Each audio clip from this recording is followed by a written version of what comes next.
also have many questions about the uniforms you see us wearing, so I would like to bring forward Sergeant Drummer Beckett Beal to tell you a little bit more about them.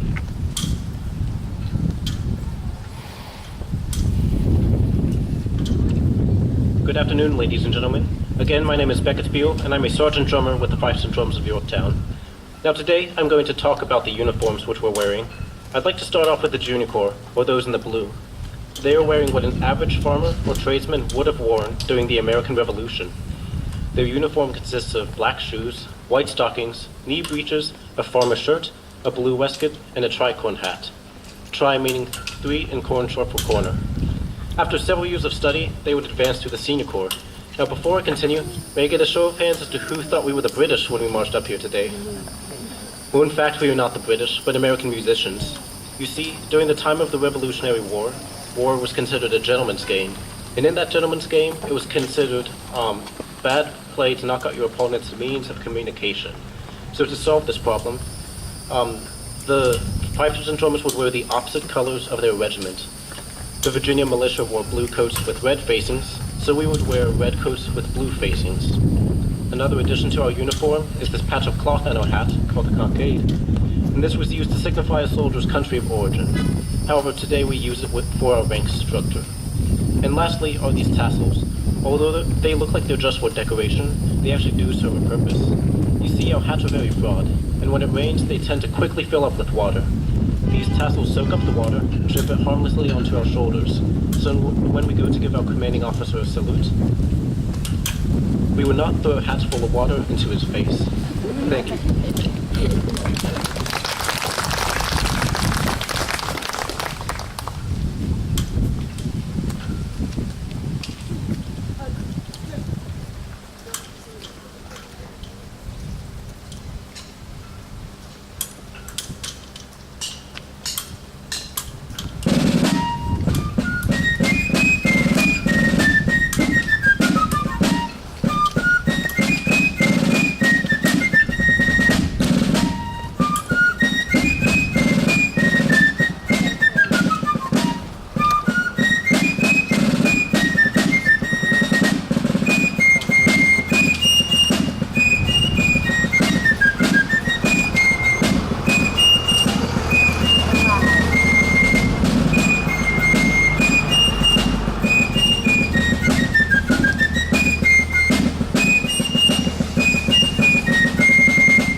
Now that just about concludes our performance here today, but before we go, I would like to bring forward Corporal Fifer Stephanie Odom Thomas to talk to you about two very important tunes we have here in Yorktown. Good afternoon, ladies and gentlemen, and once again, my name is Stephanie Odom Thomas, and I'm a Corporal Fifer here at the Fifes and Drums of Yorktown. And today, I'd like to talk to you about two very important tunes we have here in Yorktown. The first being Yankee Doodle. And before I begin, can I get a show of hands of who is from a northeastern state and just might consider themselves a Yankee? Anyone? You, sir, what state are you from? New Jersey. New Jersey? Anybody else? Well, that is a great northeastern state, but what I'm sure you don't know is what the term Yankee really means. It is derived from the Dutch word Janka, meaning dumb and illiterate. And doodle was the term for a small-time tradesman or farmer. So when the British originally wrote Yankee Doodle, they were calling us dumb and illiterate farmers. To add further insult, they said we rode on a pony. Now a pony is not a Mustang, a stallion, nor a thoroughbred. It is just a small children's horse that no real man wants to be seen riding upon. And lastly, they said we stuck a feather in a hat and called it macaroni.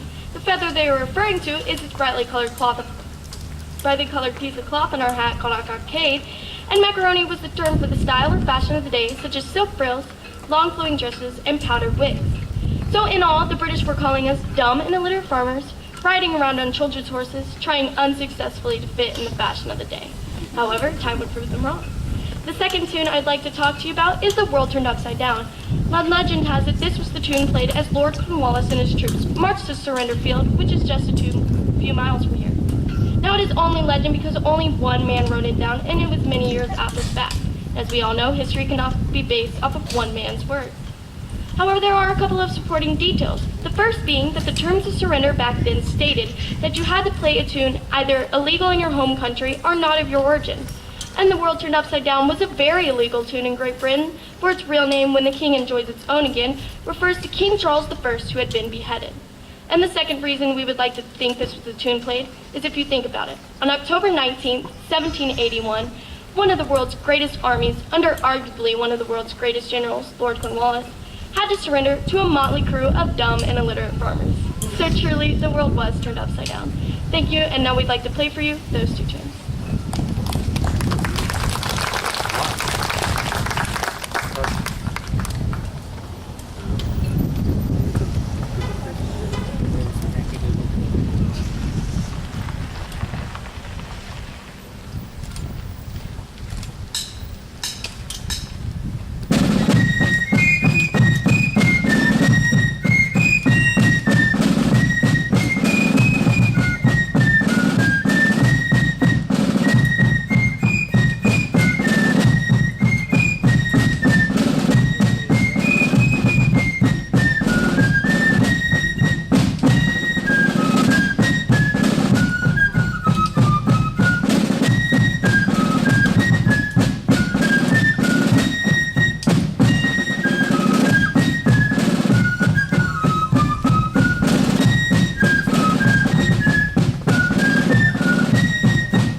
Gentlemen, that does conclude our performance for this afternoon. We hope you enjoy this Independence Day weekend here in historic Yorktown, where freedom was won.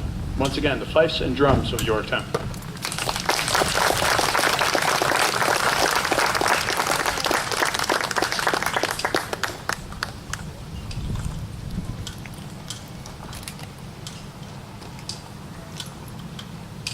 Immediate countermarch to the front, march.